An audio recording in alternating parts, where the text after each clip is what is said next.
മലയാളികളും ഇന്ത്യയിലെ സമൂഹവും അവസാന നിമിഷം വരെ കാത്തിരുന്നത് നിമിഷപ്രിയ അല്ലേ തിരിച്ചു വരുമെന്നായിരുന്നു. പക്ഷെ അങ്ങനെ ഒരു തിരിച്ചുവരവ് ഇനി നടക്കില്ല എന്നതാണ് അവസാനം വന്നിരിക്കുന്ന വിധി. നിമിഷപ്രിയയെ വധശിക്ഷയ്ക്ക് വിധേയയാക്കാനുള്ള ആ തീയതി വരെ ഇപ്പോൾ പ്രഖ്യാപിച്ചിട്ടുണ്ട്. ഈ അവസാന ഘട്ടത്തിൽ എന്തെങ്കിലും ചെയ്യാൻ കഴിയുമോ ഇന്ത്യക്ക്? ചെയ്യാൻ കഴിയുന്ന ഒരുപാട്, ഇന്ത്യക്ക് എന്നുള്ളതല്ല, അല്ലാതെ ചെയ്യാൻ കഴിയുന്ന ഒരുപാട് കാര്യങ്ങളുണ്ട്. നിമിഷപ്രിയ ഇപ്പോൾ എന്തായാലും അവരുടെ അന്ത്യ നിമിഷത്തിലേക്ക് പോവുക. വാസ്തവത്തിൽ നമുക്ക് കിട്ടുന്ന റിപ്പോർട്ടുകൾ അനുസരിച്ച് അവർ ഈ വധശിക്ഷ അർഹിക്കുന്ന തരത്തിൽ കുറ്റകരമായിട്ടൊന്നും ചെയ്തിട്ടില്ല. ഒരു ചെറിയ ഫ്രോഡ് നടത്തി അത്രയേ ഉള്ളൂ. അത് ഇവരുടെ കുഴപ്പമായിരുന്നില്ല. യമൻ പൗരനായിട്ടുള്ള അബ്ദുൾ തലാൽ മഹ്ദി 2017 ജൂലൈയിൽ അവർ ചേർന്നിട്ട് ഒരു ക്ലിനിക്ക് തുടങ്ങി. രണ്ടായിട്ട് ചേർന്നിട്ട് യമനിലെ നമുക്കറിയാം ഏറ്റവും യാഥാസ്ഥിതിക മതക്കാരായിട്ടുള്ള ഹൂത്തികൾ ആണ് അവിടെ ഭരിക്കുന്നത്. രാജ്യം രണ്ടാണ്, ഭരിക്കുന്നത് വിമതരാണ്. അവരുടെ നിയമം അനുസരിച്ചാണ് ഈ കൊല്ലുന്നത്. കാരണം അവർ വളരെ യാഥാസ്ഥിതികരാണ്. പുരുഷനും സ്ത്രീയും തമ്മിൽ നമ്മുടെ കേരള സൂംബ ഡാൻസ് പാടില്ലെന്ന പോലെ വിശ്വസിക്കുന്ന അതിൻ്റെ അപ്പൂപ്പന്മാരാണ് ഇവിടെ.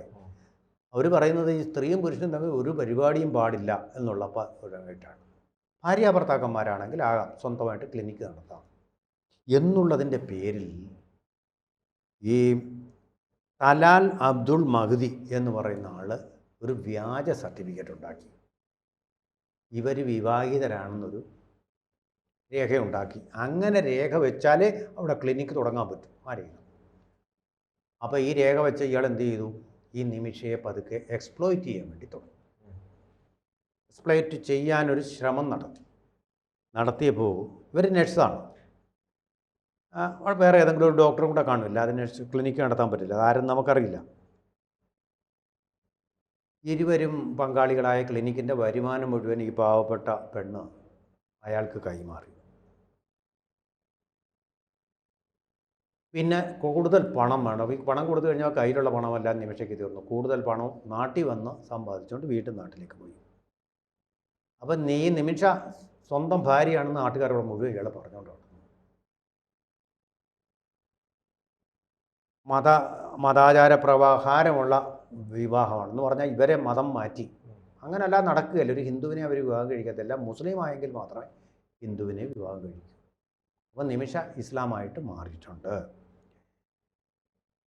ഇതിനെക്കുറിച്ച് പരാതി നൽകി. എൻ്റെ മതം മാറ്റി വിവാഹം നടത്തിയെന്ന് കള്ളപ്രചാരണം നടത്തി അവിടെ എല്ലാം എന്ന് പറഞ്ഞ് പരാതി നൽകി. പരാതി നൽകിയപ്പോൾ ഇവൻ എന്ത് ചെയ്തെന്നറിയും? അമുസ്ലിങ്ങളായ ആൾക്കാരെ കൊന്നാലും ഒരു കുഴപ്പവുമില്ല, അത് പുണ്യം കിട്ടുകയുള്ളൂ, നമ്മൾ സ്വർഗത്തിലേക്ക് പോകും. ലോകത്തിലെ ഏറ്റവും വലിയൊരു അന്ധവിശ്വാസം. ആ അന്ധവിശ്വാസത്തിൻ്റെ അടിമയാണ്. ഇവിടെ എന്തും ചെയ്യാം. വളരെ ക്രൂരമായിട്ട് ആക്രമിച്ചു. എന്തെല്ലാം നടത്തിയെന്ന് നമുക്കറിയത്തില്ല. നമുക്കറിയാം ഈ സെക്ഷലി എക്സ്പ്ലോയിറ്റ് ചെയ്തു എന്നുള്ളത് ഇപ്പോഴും ആരും പറയുന്നില്ല, പറഞ്ഞു കേട്ടിട്ടുള്ള കാര്യമല്ല. ഒരു പക്ഷേ ഈ പാവം പെൺകുട്ടി അത് വിളിച്ചു വെച്ചോണം. എന്തും ചെയ്യാം, അധികാരമുണ്ട്. പർദ്ദ ഇടാത്ത ആൾക്കാരെ എന്തും ചെയ്യാം എന്നുള്ളതാണ് അവരുടെ വിശ്വാസം. അങ്ങനെയാണ് പല വിഭാഗങ്ങളെയും കുർദുകളെ യദീസികളെന്ന് പറഞ്ഞിട്ടൊരു വിഭാഗമുണ്ട്. യസീദികൾ ഒക്കെ വളരെ ക്രൂരമായിട്ട് അവർ ബലാത്സംഗം ചെയ്യും. പ്രായം നോക്കാതെ അവർ മെൻസസ് പീരീഡിലാണെന്ന് നോക്കും. വളരെ ക്രൂരമായിട്ട്. അത് ഒരുപാട് കഥകളും നോവലുകളും സ്വന്തം അനുഭവങ്ങളും ആൾക്കാർ എഴുതി വെച്ചിട്ടുണ്ട്. ദി ലാസ്റ്റ് ഗേൾ എന്നൊക്കെയുള്ള ആത്മകഥകളും നമ്മൾ വായിച്ചു. ഹിറ്റ്ലറുടെ നാസിപ്പട ജൂതന്മാരോട് ചെയ്തതിനേക്കാൾ ക്രൂരതയാണ് ചെയ്തത്. ഒരു മനുഷ്യന് ഒരിക്കലും സഹിക്കാൻ വയ്യാത്ത, വായിക്കുന്നവരുടെ ചങ്ക് പൊട്ടിക്കുന്ന തരത്തിലുള്ള ക്രൂരതകൾ. ആ ക്രൂരതയ്ക്ക് ഇരയായിട്ടുണ്ടോ എന്നുള്ളത് നമുക്കറിയില്ല. ഇവരിതുവരെ പറയുന്നുമില്ല. അപ്പോൾ അതിനെ ഇവർ നേരിട്ടു. അപ്പോൾ ജീവൻ അപകടത്തിലാവുമെന്ന് കണ്ടാണ് ഇവർ നേരിട്ടത്. അങ്ങനെ വരാമല്ലോ. അപകടത്തിലാകുമെന്ന് നേരിട്ട ഘട്ടത്തിൽ പ്രതിരോധത്തിന് കൊല്ലാമെന്ന് നമ്മുടെ നീതി ശാസന പറയുന്നുണ്ട്. ഭാരതീയ നീതി സംഹിത അത് അനുവദിക്കുന്നുണ്ട്. പക്ഷേ അവിടെ ഒരു മുസ്ലിം എന്ന് പറഞ്ഞാൽ പണ്ടത്തെ ബ്രാഹ്മണരെ പോലെ അവരെ ആരും കൊല്ലാൻ പാടില്ല. ബ്രഹ്മഹത്യ പാപം എന്നുള്ളൊരു മനു സങ്കല്പം പോലാണ് അവിടെ ഇപ്പോഴും. മുസ്ലിങ്ങളെ ആരും കൊല്ലാൻ പാടില്ല, മറ്റുള്ളവരെ അവർക്ക് കൊല്ലാം. അതാണ് തന്നെ ഗോത്രവർഗ സംസ്കാരം പോലൊരു സംസ്കാരമാണ് അവിടെയുള്ളത്.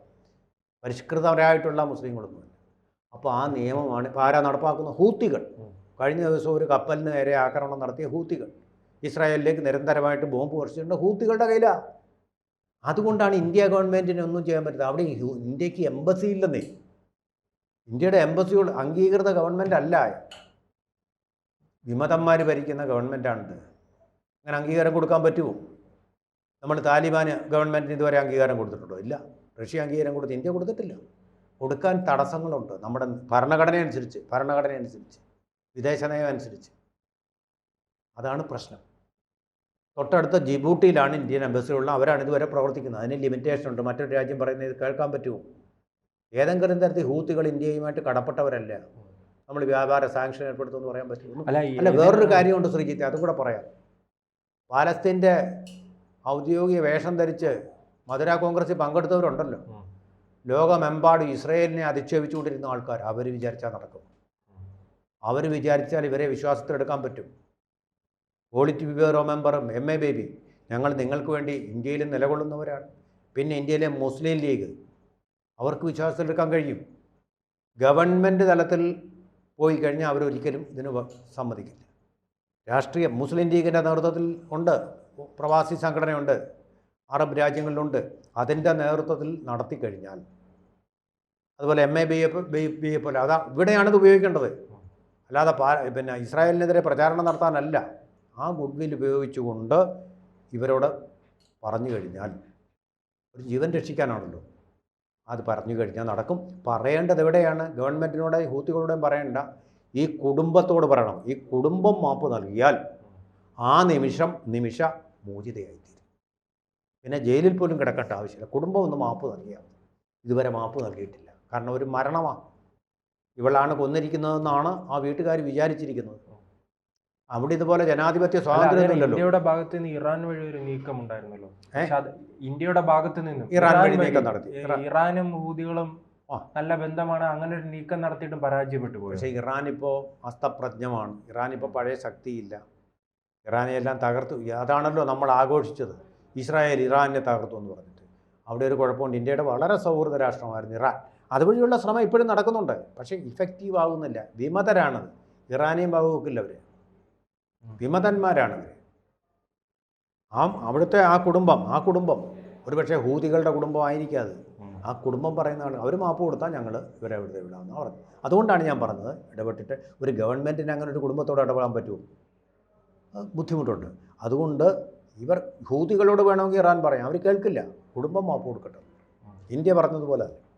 അപ്പോൾ അത് വരുമ്പോഴാണ് ഞാൻ പറയുന്നത്, ഇങ്ങനൊരു ഇൻ്റർലൊക്യൂട്ടറായിട്ട് നമ്മുടെ CPMൻ്റെ നേതാക്കൾ, അതുപോലെ മുസ്ലിം ലീഗിൻ്റെ നേതാക്കൾ, ഈ അബ്ദുള്ളയെ പോലുള്ള ആളുകളെ നമ്മൾ അതിനുവേണ്ടി, അല്ലെങ്കിൽ ഒവൈസിയെ പോലുള്ള ആൾക്കാരെ വിനിയോഗിക്കണം. അതൊരു തെറ്റല്ല. ഒരു ജീവൻ രക്ഷിക്കാൻ വേണ്ടിയാണ്. ഒരു ഇന്ത്യക്കാരിയുടെ, മുസ്ലിം ആയിക്കോട്ടെ ഹിന്ദു ആയിക്കോട്ടെ, ആ ശ്രമം നടത്തണം. ആ തരത്തിലുള്ള ഗൗരവമായ നീക്കങ്ങൾ നടത്തണം. ആ ജീവൻ രക്ഷിച്ചുകൊണ്ട് പോരണം. അതും സാധിക്കുന്ന കാര്യമാണ്. കാരണം നമുക്കവരുമായിട്ട് നയതന്ത്ര ബന്ധവും ബലവും ഇല്ലാത്തതുകൊണ്ട് നമ്മുടെ നയതന്ത്ര മിഷൻ പരാജയപ്പെട്ടു. അല്ല, ഇത്തരം സംഭവങ്ങൾ വരുമ്പോൾ ഇപ്പോൾ ഇടക്കാലം നോക്കുകയാണെങ്കിൽ കേന്ദ്ര സർക്കാർ കൃത്യമായി ഇടപെട്ട് പല നയതന്ത്ര ബന്ധങ്ങളുള്ള രാജ്യങ്ങൾ, ഇറാനിൽ നോക്കൂ. ഇറാനിൽ നിന്ന് മുഴുവൻ പേരെ ഇറാൻ ഗവൺമെൻറ് സഹായിച്ചു നമ്മളെ. പക്ഷേ ഇതൊരു വിമത ഗവൺമെൻറ്റാണ്, അത് നമുക്ക് ഓർമ്മ വേണം. അതുപോലെ ഇറാൻ ഇതിനൊന്നും നേരമില്ലിപ്പോൾ. ഒരു യുദ്ധ അന്തരീക്ഷത്തിലാണ്.